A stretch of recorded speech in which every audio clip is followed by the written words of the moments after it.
This video is only for those who have just finished a long, exhausting day filled with unspoken resentment, yet when someone asks for a favor, your mouth still reflexively says, "Yeah, sure." You fear the guilt of saying no. You fear being judged as selfish. But here's a painful truth you need to hear. Life doesn't punish you for doing wrong.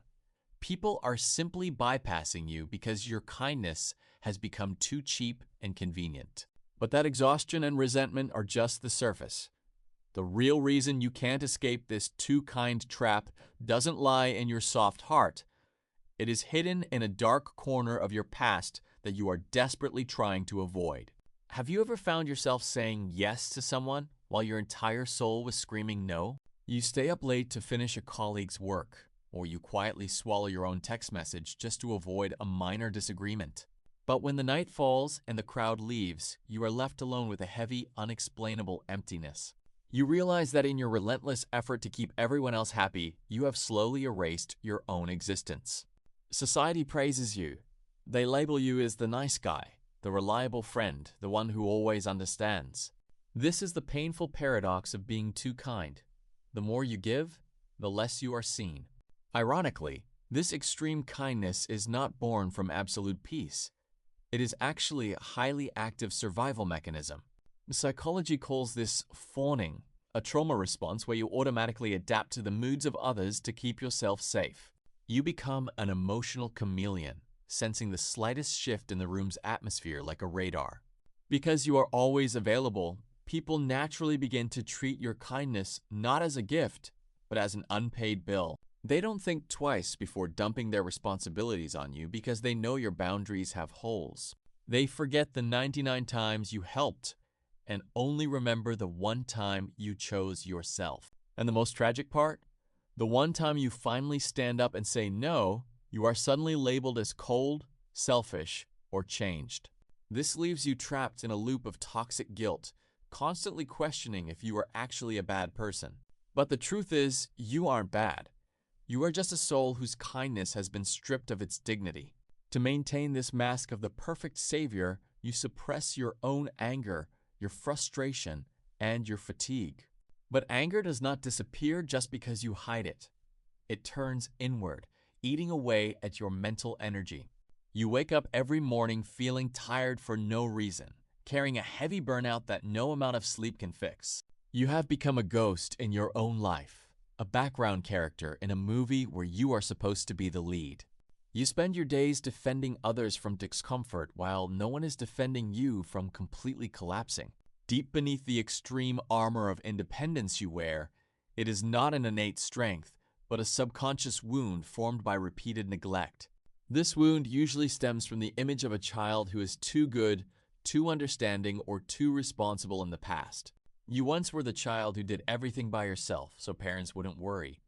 The child who stood in a corner to yield the stage to louder siblings. Or the child who realized early on that your crying was not heavy enough to change the busyness of adults. When those basic needs for attention and recognition were not fully met, you learned a bitter lesson. Expectation is the source of pain, and to eliminate pain, you choose to eliminate expectation. In the eyes of the world, you are independent, strong, and uncomplicated. But only you know that this independence was built on the shattered pieces of betrayed trust. You turn your boundaries into a fortress, a heavy stone wall where you judge anyone who tries to get close to you. This extreme self-erasure is a desperate attempt to protect your last bit of self-esteem from being rejected again. You would rather say that you do not care than admit that you are deeply hurting because no one cares. You would rather turn yourself into an invisible ghost than be an exposed target under the bright stage lights of vulnerable relationships. Your wound does not lie in the lack of love from the world, but in the fact that you have lost the ability to allow yourself to receive it. You have forgotten how to receive without feeling indebted, forgotten how to simply exist without having to provide a solution for anyone else. But my dear friend, the journey of the silent defender does not have to end in bitter loneliness or cold stone walls. Healing doesn't mean you stop caring about the world. It means you finally remember to include yourself in that care. The first step to breaking the paradox of being too kind is realizing that no is not a rejection of others. It is a profound declaration of your own worth. When you draw a boundary, you are not building a wall to lock people out. You are simply defining where your porch ends and your private sanctuary begins. True kindness requires strength, not submission. A kindness that bleeds you dry is not virtue. It is a slow emotional bankruptcy. You will lose people when you start setting boundaries, but the only people who get upset when you say no are those who benefited from your silent yes. Let them walk away. Their departure is not a loss. It is the natural filtering system of a healthy life. You are allowed to be tired. You are allowed to not answer that message immediately. You are allowed to be unavailable. The world will not collapse just because you took an afternoon to put yourself back together. Your value is inherent. It does not fluctuate based on how useful you are to someone else's agenda. So take off the armor. Look at that child who carried the weight of the family and tell them, you did well. But you can rest now. When you finally step out of the people-pleasing trap, you will realize something beautiful. The world didn't stop spinning just because you chose to rest. You spent years fearing that if you stopped holding everything up, it would all come crashing down on your shoulders. But it didn't. People adjusted. The ones who valued you stayed, and the ones who used you simply drifted away like autumn leaves. This is not coldness. This is the restoration of your emotional economy. You are finally learning to budget your energy. You give where it matters, to those who cultivate reciprocity, instead of throwing your pearls into an endless black hole of ungrateful demands. From now on, your yes has weight because it carries the power of an optional choice, not a desperate obligation.